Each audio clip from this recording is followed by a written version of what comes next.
1877 ദേവാലയ നിർമ്മാണത്തോടു കൂടി തന്നെയാണ് ഭാരതീയ പോർച്ചുഗീസ് വാസ്തുശില്പ ശൈലികളുടെ സംയുക്ത മാതൃകയിൽ പ്രധാന ബലിപീഠവും അൾത്താരയും നിർമ്മിച്ചത്.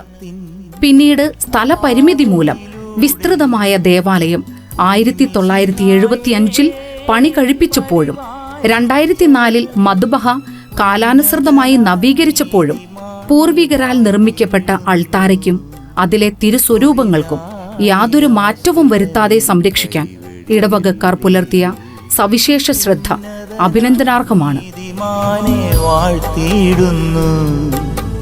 തൊഴിലാളിയാശ്രിതനെ കൈവെടിയല്ലേ, ലില്ലിപ്പൂവേന്തിയ കൈകൾ ഞങ്ങൾക്കേകൂ, പൊൻവളയണിയും തൃപ്പാണികളും നീട്ടി നൽകൂ. ലില്ലിപ്പൂ